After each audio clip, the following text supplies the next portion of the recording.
Bonjour, mon nom est Guy Jacques et je vous souhaite la bienvenue à l'émission Au cœur des Appalaches. De nombreux producteurs agroalimentaires opèrent dans la région de Chaudière-Appalaches, qui couvre en tout 16 000 km² quand même, ce qui comporte de nombreux défis en ce qui concerne la livraison, et tous n'ont évidemment pas la chance d'avoir un réseau de distribution bien établi. Pour les petits producteurs, cela représentait une difficulté supplémentaire et une contrainte de taille. C'était avant que la table alimentaire de la Chaudière-Appalaches ne mette sur pied un tout nouveau service disponible par le biais d'une application gratuite et simple à utiliser. Pour en discuter, nous nous entretiendrons aujourd'hui avec M. Bruno Couture, directeur général de la table agroalimentaire de la Chaudière-Appalaches, et nous allons également en profiter pour découvrir en quoi consiste cet organisme. Bonjour, M. Couture. Bonjour, Monsieur Jacques, vous allez bien? Oui, ça va très bien, vous-même? Oui, merci. C'est un plaisir de vous recevoir ce matin. Écoutez, pour notre première expérience de notre côté par visioconférence, mais je pense que ça va très bien se passer. Qu'est-ce que la table agroalimentaire de la Chaudière-Appalaches et quel est son rôle dans la région? La table agroalimentaire, c'est un organisme à but non lucratif qui existe depuis au moins 25 ans. Il y a des tables agroalimentaires dans chacune des régions administratives du Québec. Et la TACA, ben, son mandat principal, sa mission, c'est d'aider en concertation le développement du secteur bioalimentaire dans la région. J'insiste sur concertation parce que nous, on n'a pas le nom concertation dans le nom d'entreprise, mais notre but principal est de concerter le milieu, ce qu'on souvent appelé écosystème, et pour savoir qu'est-ce qu'ils ont de besoin et qu'est-ce qu'on peut faire pour les aider à développer le secteur bioalimentaire. Fait que c'est le rôle principal de la table agroalimentaire. Parfait. Et quelles sont les principales valeurs et défis de la table agroalimentaire finalement de votre côté? Ben, le principal défi, puis moi, ça fait quand même 4 ans que je suis directeur de la table, mais on a eu une consultation l'année passée en concertation, et je me suis aperçu que il y a beaucoup de manque de communication dans le milieu. Les gens, évidemment, les producteurs, transformateurs sont affairés dans le champ ou avec leur production. Ils n'ont pas le temps de lire tout ce qui se passe. Fait que c'est un gros problème. Il y a beaucoup de choses qui se font dans la région. Il y a beaucoup de services qui sont offerts, mais malheureusement, c'est difficile de rejoindre les interlocuteurs, les gens pour qui on travaille. Alors ça, c'est la principale, mais évidemment, c'est, je pense, dans pas mal toutes les régions. On est à l'ère des communications, mais c'est difficile de les rejoindre. Puis l'autre, c'est évidemment tous les changements climatiques et choses comme ça qui fait qu'en sorte que la compétition aussi américaine, qui fait que c'est un peu difficile dans le milieu bioalimentaire au Québec maintenant. Quelles sont les principales activités qui sont mises de l'avant par la table agroalimentaire de la Chaudière-Appalaches? Pour faire une longue histoire courte, nous gérons une entente sectorielle, c'est-à-dire que notre principal rôle à la table actuellement, c'est de gérer l'entente. Donc, une entente, c'est une enveloppe budgétaire qui a été mise de l'avant par le ministère de l'Agriculture, le ministère des Affaires municipales et de l'Habitation, toutes les MRC de la région, il y en a 10, et l'UPA. Fait que tout ce monde-là a mis de l'argent et notre principal rôle actuellement, c'est de gérer ce montant-là pour eux en concertation avec le milieu. Alors, ces gens-là nous ont donné des mandats. Exemple, on a créé, un répertoire agroalimentaire qui regroupe, il y avait une lacune à ce niveau-là. Toutes les interactions avec, le B2B, mais excusez l'anglicisme, entreprise à entreprise. Donc, les producteurs qui voudraient vendre à des restaurateurs, les producteurs qui voudraient vendre aux institutions comme les hôpitaux. Fait que ça, il y avait une lacune. Donc, avec l'entente sectorielle, nous avons créé ce projet-là qui est en cours.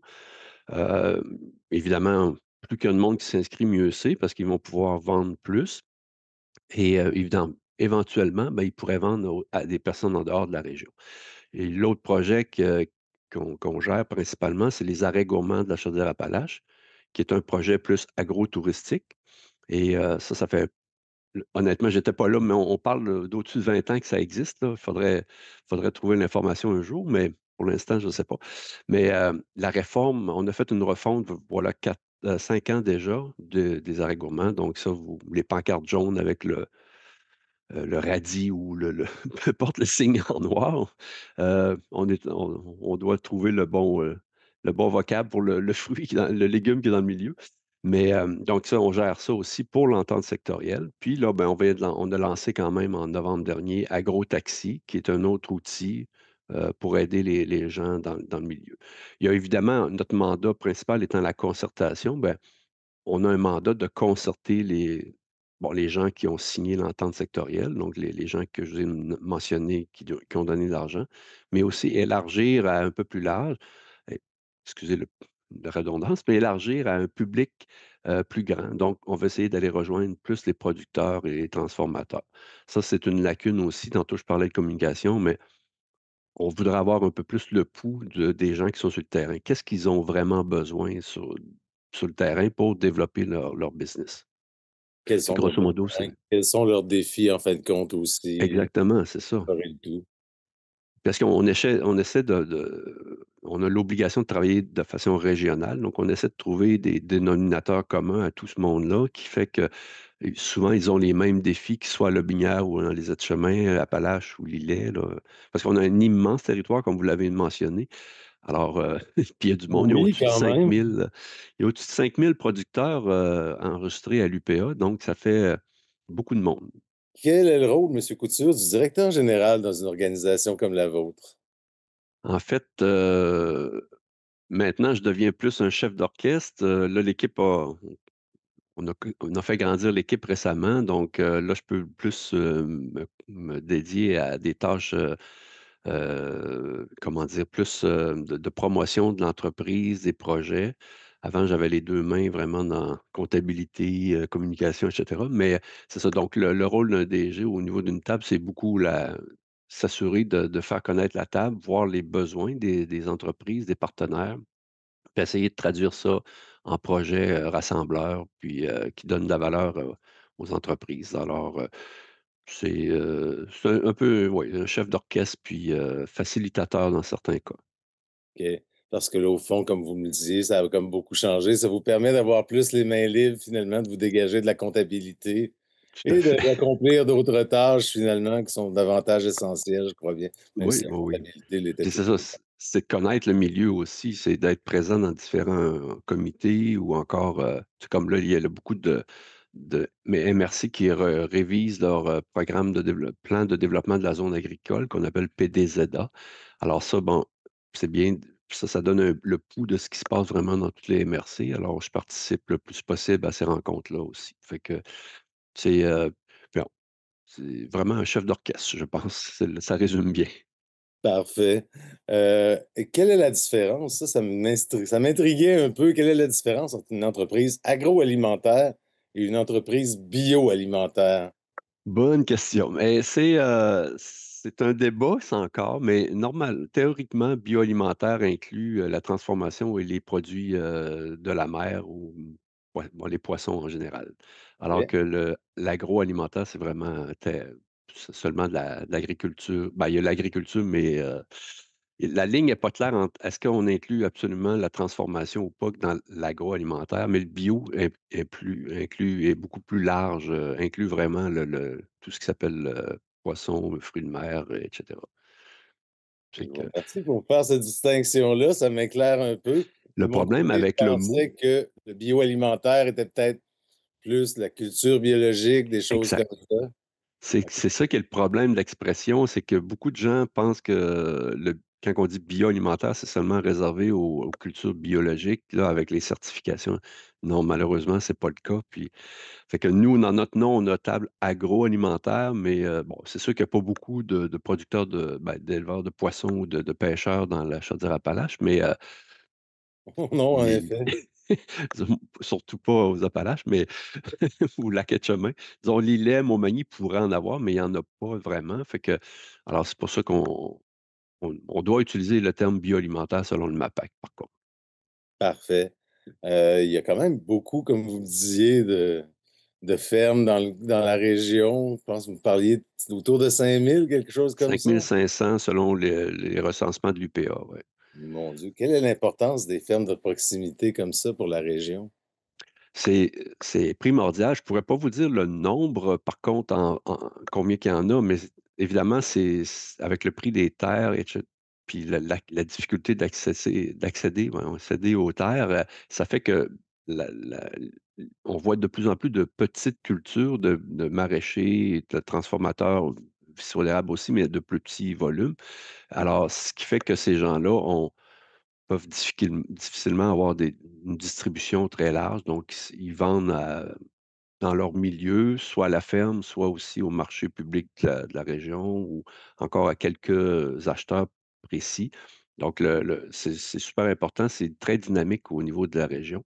Il y a quand même aussi beaucoup de marchés publics. Ça va et ça vient, là, c'est selon les années, mais par contre, le marché de proximité aussi fait en sorte que si on prend les maraîchers, ben, il y a des années qui sont plus difficiles que d'autres à cause de mère nature. Fait que c'est une entreprise plus difficile, mais je pense que le fait de vendre sur place aussi, ça aide beaucoup parce que les gens je pense que c'est dans la culture québécoise de se promener puis de voir des marchés, pas des marchés, mais des kiosques à la ferme, puis arrêter, puis, on a toujours un bon service, les produits sont frais, puis fait que mais c'est très important. Il y a un chiffre, mais je dirais presque 3000 entreprises, là, mais faudrait que je revérifie pour être sûr s'ils sont toutes officiellement des entreprises de proximité, là. OK. Puis je pense qu'il y a beaucoup aussi, de gens qui sont conscientisés par l'importance de l'achat local, de plus Mmh. en plus.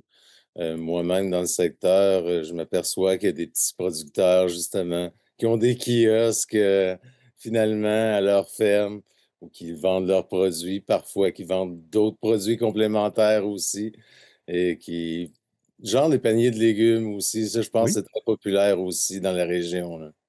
ça a été très populaire, pendant la pandémie, assez qu'il y a des entreprises, même que l'année suivante, ils ont augmenté leur production, mais bon, là, il y a eu comme un ralentissement, peut-être, on peut dire, oui, ça a ralenti un petit peu, mais là, ça semble vouloir reprendre parce qu'évidemment le f les souvent les paniers, c'est toujours des produits très frais. Souvent, c'est des produits biologiques aussi, fait que là, il y a une clientèle différente, mais l'achat local, puis il y a tous les arrêts gourmands aussi qui vendent des produits sur place. On dit agro-touristique, mais on n'a pas besoin d'être touriste pour aller s'approvisionner chez les voisins ou un petit peu plus loin. Fait que alors, il y a de l'intérêt. Nous, on essaie avec notre nouvelle directrice des communications, on essaie de promouvoir encore plus l'achat local par les arrêts gourmands, mais aussi, il y a un challenge qui s'appelle le défi «Je mange local», Oui. qui est organisé par le Rassemblement des tables, de concertation, là, dont fait partie la TACA. Et ça incite les gens à chaque mois à développer une habitude d'acheter localement des produits. Alors ce mois-ci, c'est le mois que l'Ataka est responsable. On parle de cuisiner dehors, donc les barbecues et tout ça. Fait que c'est une bonne raison. Il y a beaucoup de producteurs de viande aussi dans la région. Il y a des viandes particulières, du bœuf wagyu, du porc, Mangalista ou des choses, tu sais, des produits un peu particuliers qui sont intéressants de connaître, de goûter, puis c'est local. Alors, on sauve à bien des aspects, entre autres au niveau environnemental aussi, moins de gaz à effet de serre quand vous allez vous approvisionner pas loin. Fait que mais, c'est un beau créneau, je pense, qui mérite d'être, développé un peu plus, là. Oui, un paquet de beaux produits à découvrir finalement à ce niveau-là. On va parler davantage de l'application que vous avez lancée, soit AgroTaxi. C'est quoi en quelque sorte cette application que vous avez mise de l'avant et quel est son objectif? C'est l'application, c'est une plateforme où on permet à des entreprises qui ont des camions de livraison, qui sont dans un premier temps, on se restreint aux producteurs transformateurs, donc qui ont des camions de livraison et des entreprises qui ont besoin de livraison, mais qui ont soit pas de camion, soit qui ils ont pas le temps ou soit que leur véhicule est brisé et cetera. Fait que donc une plateforme qui permet aux 2 de se rejoindre facilement, puis de partager l'espace disponible dans les camions, dans les véhicules pour livrer à certains endroits. Donc les gens s'inscrivent, c'est gratuit. Ils peuvent, inscrire, disons s'ils ont des camions, inscrire leur route qu'ils vont faire à des dates précises si, habituellement ils savent quand ils vont livrer et D'un autre côté, l'entreprise qui a besoin de faire livrer son produit inscrit elle-même, l'endroit où la nourriture part, là, les denrées partent et où elles doivent être livrées et l'application fait en sorte c'est une simple application avec, Google Maps qui juxtapose l'offre et la demande, puis qui offre à l'entreprise qui correspond le mieux au trajet offert à de joindre ses produits au livreur. Donc, si vous êtes à 100 kilomètres du trajet du livreur, évidemment, vous n'aurez pas d'offre, mais faut être c'est optimisé, là, je pense que c'est 25 kilomètres en dehors du circuit initial. Si c'est le cas, ben, vous allez recevoir une offre. Après ça, il se fait un contrat entre la personne qui livre et la personne qui fait livrer. Puis, le paiement se fait évidemment, c'est pas une plateforme de bénévolat. Heu, L'attaquant ne reçoit pas d'argent, mais le livreur reçoit un certain montant pour livrer le produit du demandeur. Fait que, actuellement, c'est basé sur, un 85 sous du kilomètre excédentaire. Donc, si la personne est à côté de chez vous, puis vous livrez au même restaurant, il n'y aura pas de kilomètres excédentaire. Donc, il y a seulement un prix de base qui est de 10 pour prendre la livraison du colis et 10 pour livrer le colis, pour permettre de payer le temps du livreur ou de l'employé ou même du propriétaire. Fait que donc c'est vraiment une optimisation des routes qui fait en sorte que, les 2 parties en prennent profit. Puis ce qui est intéressant là-dedans, c'est qu'un jour, vous pouvez être offreur de service, vous pouvez livrer, mais comme je disais tantôt, si votre camion est brisé, beh, vous pouvez devenir vous-même un utilisateur. Puis le système est fait que c'est très, très flexible, là. On n'a pas besoin de se réenregistrer alors, donc c'est grosso modo, c'est optimiser le transport des denrées. Parce qu'on s'est aperçu qu'il y avait des gens qui faisaient des produits extraordinaires, mais il y avait des marchés potentiels, mais trop loin. Puis là, il disait: «Ben, si je prends mon auto pour aller livrer disons, de Thetford à Lillet, ben, c'est plusieurs heures de route qui fait que je peux pas travailler à la ferme pendant ce temps-là». Puis, on s'est aperçu aussi on avait fait faire une étude à l'Université Laval que beaucoup de pour un petit échantillonnage, il y avait quand même beaucoup d'interactions, des gens qui allaient livrer, disons, à Lévis, mais dans la section l'ancien Lévis et d'autres, des fois, à Saint-Romuald, parce que là, maintenant, Lévis est tellement grand. Fait que mais là, pourquoi prendre 2 véhicules pour aller à peu près à 15 kilomètres de différence? Fait qu'on se disait: «Ben, pourquoi pas optimiser ce déplacement-là, puis le rendre service aux gens?» Fait que puis à la limite, ça peut être une semaine, c'est moi qui y va, la semaine suivante, c'est mon voisin, puis on peut se partager la chose comme ça aussi. Fait que je pense que c'est une plateforme assez flexible, en effet. Et très intéressante finalement pour les producteurs, et ceux qui livrent aussi, autant que ceux qui ont des produits à faire Oui. livrer. On Allez-y, veut pas que ça allez-y. soit par contre, des entreprises de livraison. On veut vraiment que ça soit transporteurs, qui sont Producteurs, utilisateurs ouais. en même temps, producteurs, transformateurs, c'est ça qui livrent, puis parce qu'on voudrait pas embarquer dans le monde de la livraison puis aller, comment dire, comme on dit en mauvais français, aller jouer dans les plates-bandes des producteurs, des transformateurs, officiels, là. Fait que des, transporteurs, pardon, officiels. Donc, les grosses entreprises de ce monde, ils peuvent continuer à le faire, mais si les volumes sont plus petits, puis c'est sûr qu'on ne vendra pas, 3 tonnes je sais pas moi, de grains, là. On n'est pas dans ce domaine-là. On est plutôt dans l'achat local, le petit volume, producteurs et transformateurs à petite échelle, puis c'est ouvert je prends un exemple, on disons Fromagerie Bergeron qui est un gros joueur, ben, ils vont livrer, puis peut-être qu'en revenant, leur camion est vide, alors ils peuvent peut-être prendre des choses en passant, puis, participer, au c'est un exemple, là, évidemment, je veux pas, les embarquer dans le système malgré eux, là, mais, ils sont inscrits, là, mais, donc, c'est ça, Ça on essaie d'être ça flexible. rentabilise le tout pour tout le monde, Tout à finalement. fait, exact. Puis, je pense que il y a un aspect écologique, un aspect aussi, financier, pécunier là-dedans. C'est sûr que si tu fais un voyage vide de 200 kilomètres, ben, ou peut-être que 5 minutes de plus dans ton trajet, mais tu sauves un peu d'argent, bon, ça peut être agréable. Puis aussi, il y a l'aspect, faire connaître les produits locaux à d'autres personnes, là. Fait que tu sais, qu'à d'autres restaurants, tout ça. Comment est venue l'idée de cette application-là? Ben, en fait, j'ai visité une entre ben, il y a à Hadstock, il y a un incubateur aussi, pour alors, à l'époque, je suis allé visiter ça quand je suis arrivé, puis il y avait une dame qui faisait des produits, puis qui me disait qu'elle devait les livrer à Lévis, puis c'était des produits assez facilement périssables, donc elle disait: «Je peux pas attendre une semaine, faut que je les livre, puis ça se peut que je sois obligé d'y aller quelques fois dans la semaine». Alors, puis je trouvais ça dommage parce qu'elle est dans un incubateur, donc en apprentissage, en développement de son entreprise. Puis là, je me suis dit: «Ah, ben ça serait intéressant que quelqu'un le fasse à sa place». Puis après ça, bon, évidemment, il y a des idées comme ça qui existent ailleurs, là. Il y a Bas-Saint-Laurent ont une stratégie différente, qui utilise un logiciel français.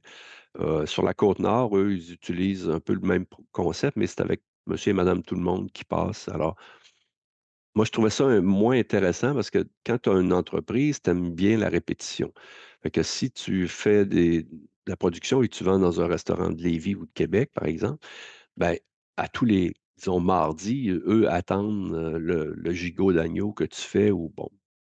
Fait que si c'est des particuliers comme sur la côte nord, ben, on ne pouvait pas offrir ça.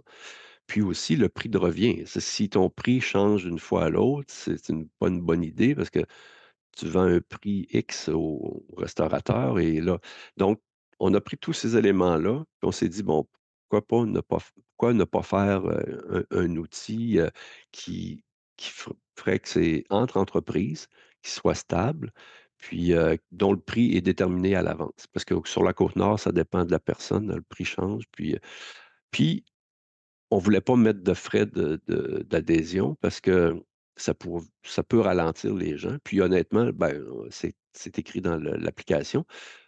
C'est une entente cet argent-là vient de l'entente sectorielle, donc des gens que je dis dont je parlais au début, qui fait que on n'a pas d'argent nous, on est un organisme à but non lucratif, il y a pas d'argent à faire avec ça. On veut vraiment on a mis l'outil, il est là, utilisez-le, puis, fait que c'est vraiment une idée qui est venue du milieu. Puis après ça, bien évidemment, on l'a soumis en concertation aux bailleurs de fonds, puis, l'idée a pris du galon. Fait que là, il nous reste à la faire connaître un peu plus. Je voudrais que les gens l'utilisent plus. Là, il y a aujourd'hui, là, à l'heure qu'il est, on a 16 trajets qui sont offerts à différentes semaines dans le mois de mai. Parce qu'évidemment, là, janvier, février, mars, là, il y a pas beaucoup de produits à vendre, à part le sirop d'érable, mais fait que là, on va voir, là, je pense, l'application se développer dans les prochains mois. Il y a 60 et je vais donner l'heure juste, là, aujourd'hui. Il y a 62 entreprises d'inscrites. Puis, il y a quelqu'un qui offre des trajets à partir du mois de mai pour, une certaine durée, là, 16 trajets dans l'année. Alors là, il s'agit de trouver quelqu'un qui a besoin qui offre ses produits, qui a des trajets similaires. Fait que, alors je pense qu'on est bien parti, mais, il faut mieux la faire connaître, dans différentes plateformes comme, la tribune que vous nous offrez aujourd'hui, c'est très gentil. Parfait, mais ça me fait plaisir de le faire. Je pense que c'est vraiment une application qui risque de profiter à beaucoup de producteurs régionaux. C'est vraiment destiné aux producteurs d'ailleurs. C'est pas comme vous le disiez, c'est pas le Tout à fait. commun des mortels qui va faire de la Non, livraison, c'est exact, ça c'est un autre point, de exact, producteur à producteur. exact. Producteurs transformateurs parce qu'évidemment certains, vont déjà un petit peu plus loin. Ils font pas juste de la matière première, mais, des soupes, des terrines et cetera, là.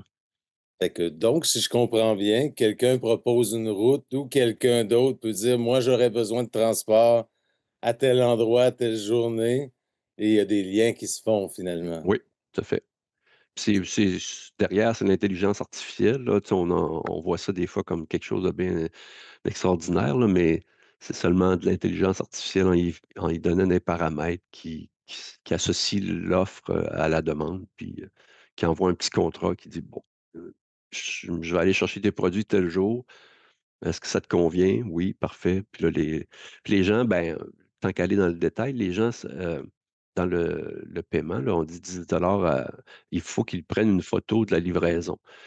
Parce qu'évidemment, quand je prends toujours, cet exemple-là, si on prend le bœuf wagyu qui est très, très cher ou d'autres sortes de viande, ben, voulez pas même si vous connaissez le producteur, par le nom de l'entreprise, là, c'est une entreprise, c'est pas un particulier, mais quand même, c'est bien d'avoir une preuve comme de quoi votre bœuf, votre de 50-100 est arrivé à bon port. Alors, donc il y a les gens, c'est rassurant pour eux. Ils ont un contrat qui les lie, mais à la fin aussi, hem une preuve de livraison qui est numérique là, puis, à partir de ce moment-là, ben, les gens, par carte de crédit, se paient automatiquement. Les gens se sentent en confiance aussi à ce moment-là. Et Tout à fait. j'imagine que les mêmes producteurs doivent faire affaire souvent entre eux aussi, vu Oui, qu'ils font parce des que livraisons quand même assez régulières. c'est ça. Tu sais, si quand on vend aux restaurateurs, là, c'est assez régulier, fait qu'ils veulent avoir du frais, puis, donc c'est souvent les gens ça va être évidemment, je ne penserais pas que quelqu'un des Appalaches passe par le lac, tu sais, lac Etchemin, si je prends un exemple, puis il redescend à Lévis, là. Donc, évidemment, il y a une certaine optimisation, mais je pense que les gens par MRC ou région similaire, là, comme les gens de la Beauce vont peut-être s'entraider pour descendre vers le Québec ou Lévis ou il y a même des gens qui ont parlé d'aller à Montréal.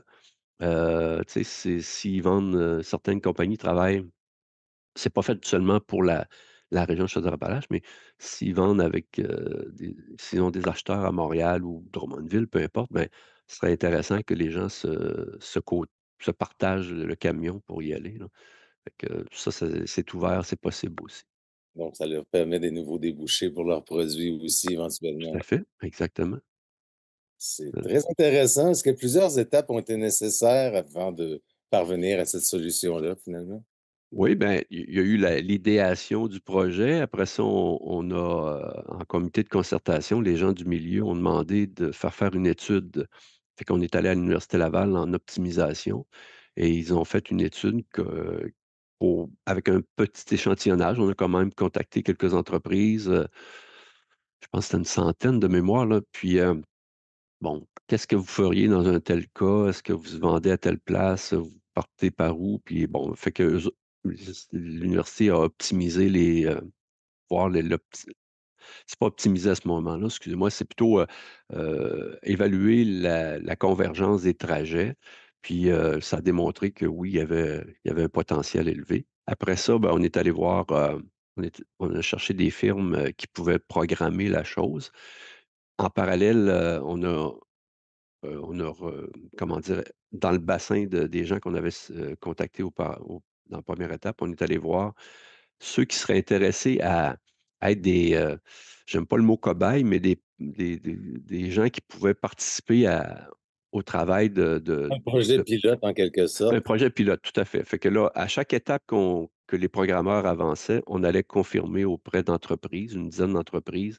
Est-ce que ça vous convient? Est-ce que c'est trop compliqué? Est-ce que c'est trop, il manque des détails et cetera? Puis, à la f on a avancé comme ça, puis à la fin, ben, on leur a donné le produit fini pour qu'ils puissent voir, dans de façon fictive des routes, puis, alors, ça, c'est un processus itératif comme ça qui fait en sorte qu'on est arrivé avec un produit qui avait beaucoup d'allure, puis, à date, toujours des commentaires très positifs de la part des gens. C'est simple, c'est esthétiquement intéressant aussi, fait que puis, et on a fait faire à la fin, on a fait faire des petites capsules vidéo au cas où, pour prendre les gens, avec, filmer à l'écran, là, disons, on va à telle place, tel point, puis, faites fait que c'est super simple, n'importe qui peut, s'installer puis, aller proposer un trajet ou demander un service, là. Et les gens peuvent consulter vos capsules vidéo, je pense encore sur votre site web de votre côté, là. Oui, tout à De fait, la table de conseil celui de la table agroalimentaire. tout à fait, exact. Parfait. À quel moment l'application a été lancée? C'était en novembre dernier, on l'a mis vraiment en ligne en novembre. On savait que c'était pas la meilleure période, mais ça, on espérait qu'il y ait des tests à petite échelle, puis là, ben, il y a eu un test, avec, la ferme du Champ-Gauche et Mara qui livrait à Québec et puis ça a super bien été. Alors donc là, on a fait un peu plus de promotion, on va continuer à en faire pour que les gens, dans la bonne saison, qui qui va débuter un jour, peut-être pas aujourd'hui, mais les fraises et cetera, bon, puissent l'utiliser pour partager leurs produits, localement, là. Parfait. À quel besoin est venue répondre cette application-là? Au fond, c'était vraiment au fond de pouvoir finalement coordonner le tout, finalement, de faciliter la vie des producteurs aussi. Exactement. Faciliter la vie des producteurs, optimiser leur temps, puis rendre disponibles leurs produits, comme vous disiez tantôt, développer des nouveaux créneaux. S'il y a quelqu'un qui passe devant chez toi qui va livrer, disons encore Lévis, bon ben, s mais avant que toi tu as bon, le producteur ne pouvait pas s'y rendre, donc là, il peut optimiser puis s'ouvrir un nouveau marché. Alors, ouvrir des nouveaux marchés, favoriser l'achat local, puis, permet il y a l'aspect aussi environnemental comme on nommait tantôt. Combien d'entreprises, vous me disiez, qui utilisent l'application présentement? Actuellement, il y a 62 entreprises inscrites. OK. Fait que, mais c'est pas tout le monde qui utilise, les gens se sont inscrits, mais comme je disais, ben, là, c'est plus tranquille au niveau de la production. Fait que, mais on voit que les gens sont intéressés, c'est ça. Puis, dès que leurs produits vont être, disponibles pour la vente, je pense que ça va commencer à être un peu plus, actif, là. Et finalement, cet été, à l'automne, vous devriez Exactement, voir finalement une bonne participation des gens, des producteurs à ce niveau-là. tout à fait. Heu, qu'est-ce qu'on pourrait dire? Oui, y a-t-il d'autres avantages d'utiliser l'application? Ben, je pense que les développements on l'a pas mal fait le tour, je crois, le D'accord, hein? développement du secteur, puis, parce que c'est moi, je rêve, que cette application-là soit utilisée dans toutes les régions administratives, là, parce qu'évidemment, c'est pas là, je vous ai nommé quelques régions qui en ont, mais c'est pas partout, mais les distances sont assez grandes au Québec, hein, fait que alors, il y a peut-être Montréal où c'est plus concentré, mais sinon, on pourrait être ça pourrait être utile à beaucoup d'entreprises, pour se diversifier puis, faire connaître leurs produits. Avant que ça existe, quelle était la réalité des producteurs et transformateurs de la région à ce niveau-là? Ben, je pense qu'il y avait un peu d'entraide, mais pas tant. Puis, c'était vraiment à courte échelle, là. C'était vraiment les voisins qui s'entraidaient, puis ou encore les gens n'osaient pas vendre leurs produits, à l'extérieur de leur MRC ou de leur région parce que, bon, là, ça prenait plus de temps pour livrer. Puis, mais je pense que c'est on peut pas dire que c'est ça qui va renverser le monde à l'envers, là, mais c'est un facilitateur pour faire en sorte c'est des petits pas, là. C'est la politique des petits pas qui va aider chacun des producteurs à aller plus loin. Je pense que ça peut avoir un solide impact, là, à ce niveau-là. Ça peut Je vraiment pense que oui. faciliter le quotidien finalement des producteurs et transformateurs. On a parlé des coûts de transport, des coûts finalement quand même de transport. C'était comme quoi, 10 Par arrêt, OK, puis 85 sous du 85, kilomètre, excédentaire. qui est quand même très abordable, c'est sûr, selon les quantités aussi. C'est ça. Et les quantités restent, peu importe les quantités, est-ce que le coût reste le même? Oui, tout à fait.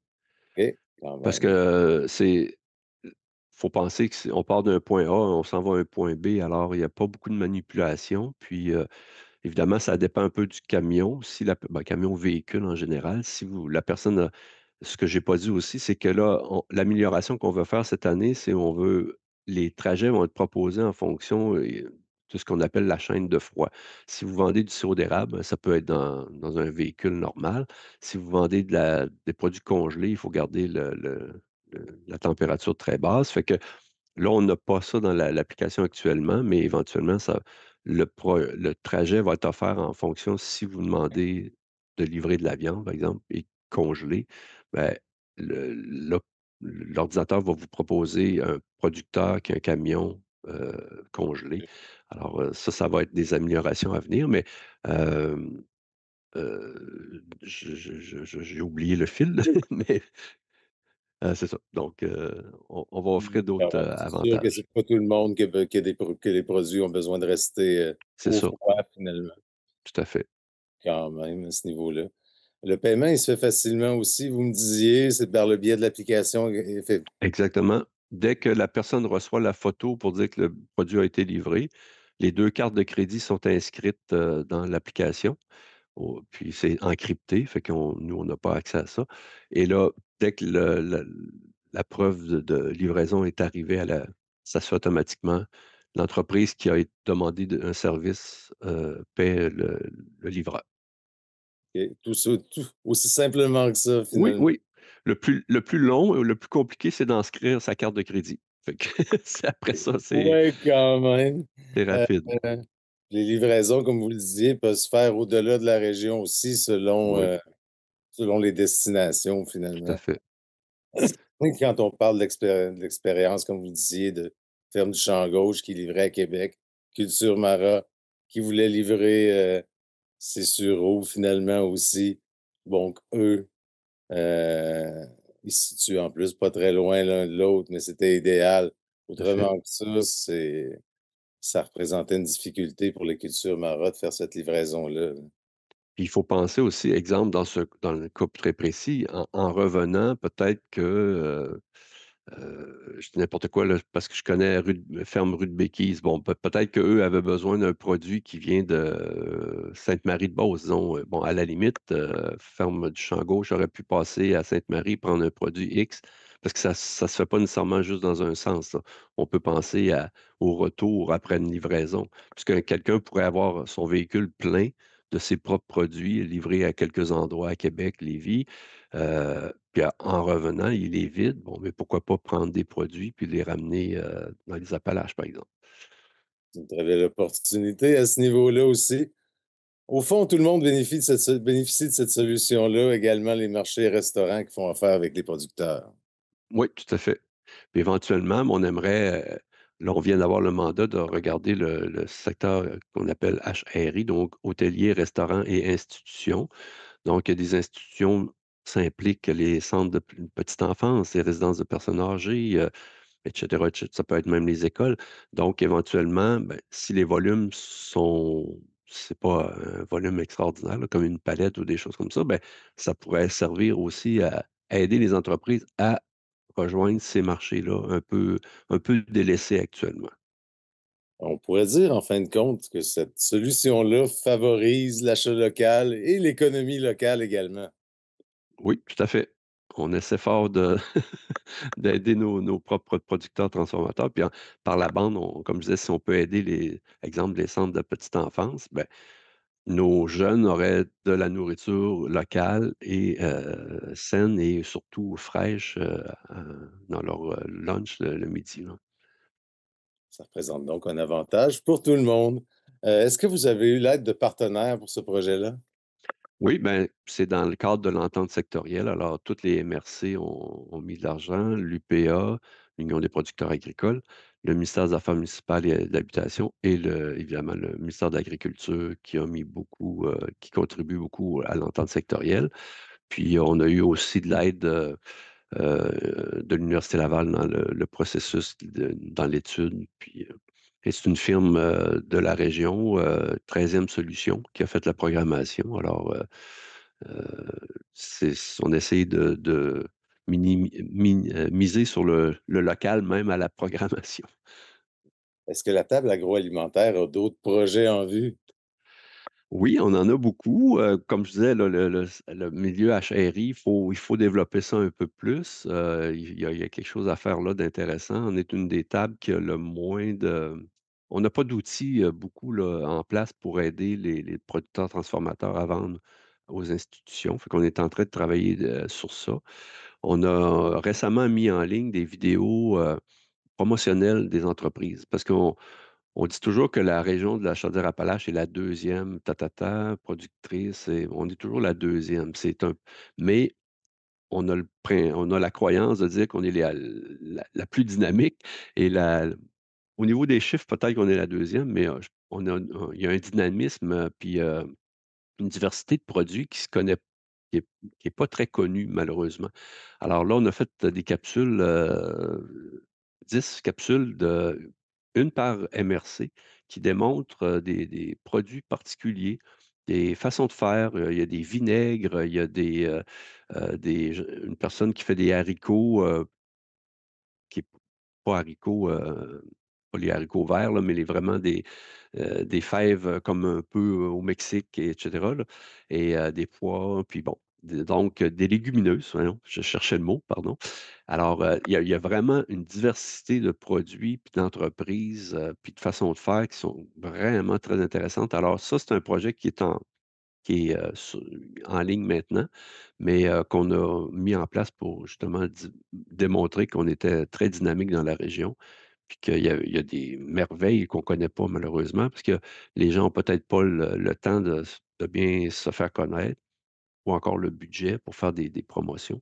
Fait que, Parfois, les connaissances aussi pour faire réaliser des vidéos comme ça. tout à fait, c'est ça. Les vidé les toutes les ce qui s'appelle, médias sociaux, Facebook, il faut mettre du temps là, fait que et un peu d'argent. Fait que nous, ça fait partie de notre mandat de faire ça et là, ben, il y a des projets pour,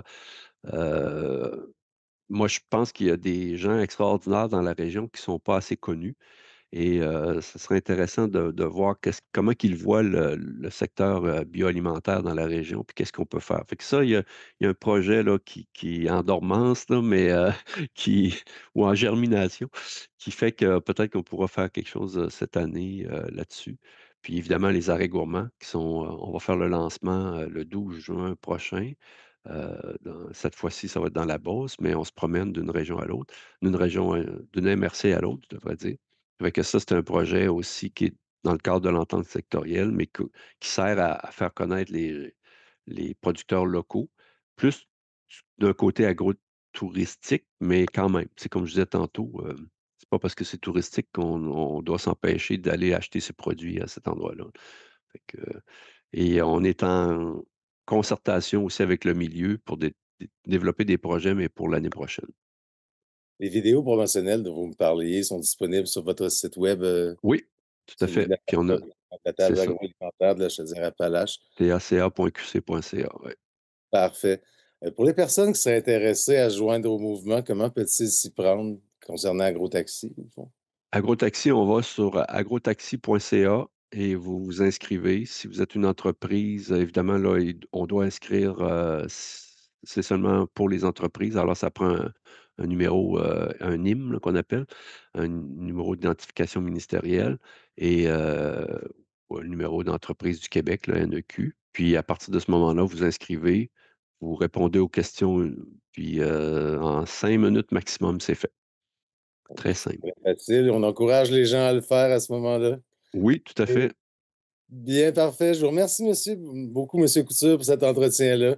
Je pense que ça va être très instructif pour plusieurs personnes et entreprises du coin. Et Mmh. s'il y a quelque chose, n'hésitez pas à me recontacter. Parfait, mais merci beaucoup pour l'opportunité, puis c'est très agréable. Au plaisir. Parfait, au plaisir. Au revoir. Au revoir.